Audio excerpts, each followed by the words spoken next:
Hi viewers, welcome to this channel. ముందుగా అయితే ఇంతవరకు ఈ ఛానల్ సబ్స్క్రైబ్ చేసుకుని వాళ్ళు ఎవరైనా ఉన్నట్టయితే ఖచ్చితంగా అయితే సబ్స్క్రైబ్ చేసుకొని వీడియోని లైక్ చేయండి, షేర్ చేయండి. సో మీకు ఏమైనా డౌట్స్ ఉంటే కాల్ మీ 4 యాప్ ఐడీస్ వచ్చేసరికి డిస్క్రిప్షన్లో వాట్సాప్, టెలిగ్రామ్, ఇన్స్టాగ్రామ్ గ్రూప్లో షేర్ చేసి ఆ గ్రూప్స్లో జాయిన్ అయ్యి కాల్ చేయండి. మీకు ఒకవేళ యాప్ కానీ పని చేయకపోతే రీఇన్స్టాల్ చేసుకోండి. ఇన్ కాల్ అని వస్తే ఏమైనా తప్పదు, రీఇన్స్టాల్ చేసుకోండి. సో ఇందులో వచ్చేసరికి JNTH కంట్రోల్ సిస్టమ్ సబ్జెక్ట్ ఉంది కదా 3-1 బీటెక్లో. సో దాంట్లో కొన్ని టాపిక్స్ ఉంటాయి. అవి మీరు పట్టుకున్నారంటే మాత్రం మీ టైం వేస్ట్ తప్ప మీ వల్ల కూడా కాదు. అవేంటి చెప్తాను. యూనిట్ 1లో చూసుకున్నట్టయితే యూనిట్ 1లో అన్నీ ఈజీగానే ఉంటుంది. ఒక్క బ్లాక్ డయాగ్రామ్ ఆల్జీబ్రా ఒకటి కొంచెం కష్టపడాల్సి ఉంటుందన్నమాట. సో అవి తప్ప మిగతా అంతా కూడా బాగానే ఉంటుంది. బ్లాక్ డయాగ్రామ్ ఆల్జీబ్రా తెలియాలంటే రూల్స్ కనుక గుర్తుంచుకోదలిస్తే దాన్ని ముట్టుకోండి, లేకపోతే వద్దు.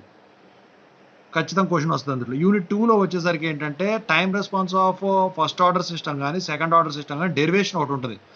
ఆ డెరివేషన్ కనుక మీరు ముట్టుకున్నారు అంటే మాత్రం మీ టైం అంతా వేస్ట్ అయిపోతుంది. Don't go for the topic. Okay, if it is possible omit that one and only remember the final equations.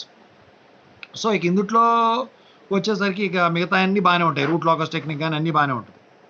Unit 3లో వచ్చేసరికి చూసుకుంటే ఫ్రీక్వెన్సీ రెస్పాన్స్ అనాలిసిస్లో నైక్విస్ట్ క్రిటీరియా ఉంది కదా, అది గ్రెయిన్ మార్జిన్, ఫేస్ మార్జిన్ కానివ్వండి, క్లోజ్ లూప్ ఫ్రీక్వెన్సీ రెస్పాన్స్ కానివ్వండి, relative stability using Nyquist criteria కానివ్వండి, చాలా hardest topics అండి అవి.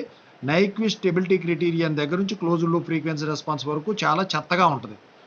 అదొకటి. మళ్ళీ relationship between time and frequency response కూడా చాలా చెత్తగా ఉంటుంది. యాక్చువల్గా కోరిలేషన్షిప్ అది. So polar plots, Bode plots ఈజీగా ఉంటాయి. ఆ రెండింటికి మీరు ప్రిఫర్ చేసుకోవచ్చు, ఎందుకంటే చాయిస్ కింద మిగతా వదిలేయచ్చు అనమాట. ఇక యూనిట్ 4లో ఇంట్రడక్షన్ టు కంట్రోలర్ డిజైన్లో వచ్చేసరికి మీరు రూట్ లాసై method of feedback control design చాలా చెత్తగా ఉంటుంది, మీ వల్ల కాదు. ఇక అందుట్లో నాకు తెలిసి మిగతా అన్నీ కూడా బాగానే ఉంటాయి. అన్నీ కూడా థియరీ పరంగా కానీ ఏదైనా కానివ్వండి. సో కొంచెం 1-2 స్టెప్స్ డెరివేషన్ ఉన్నప్పుడు కూడా ఈజీగానే ఉంటుంది, పుట్టుకోవచ్చు. ఇక యూనిట్ 5లో వచ్చేసరికి ఇందుట్లో ఏది కూడా పలానా చికాకుగా ఉన్న టాపిక్ అని ఏముండదు. 5th యూనిట్ కూడా మీకు ఈజీగా ఉంటుంది. నాకు తెలిసి కంట్రోల్ సిస్టమ్స్లో JNTH దాంట్లో 5th యూనిట్ ఒకటి ఈజీగా ఉంటుందండి. 4th యూనిట్ ఒకటి ఆ ఒక్క టాపిక్ తప్ప ఈజీగా ఉంటుందండి. ఇక తర్వాత 1st యూనిట్ ఒకటి ఈజీగా ఉంటుందండి. 2nd అండ్ 3rd యూనిట్లో నేను చెప్పిన టాపిక్స్ కాకుండా మిగతావి ఉన్నాయి చూసారా, అవి ఈజీగా ఉంటాయి. సో ఇలా చదువుకున్నట్టయితే మీరు పాస్ అయిపోతారు, మంచి పాయింట్ కూడా వస్తాయి. సో దాని ప్రకారమే మీరు ఫాలో అవ్వండి. Anyway, I wish all the best.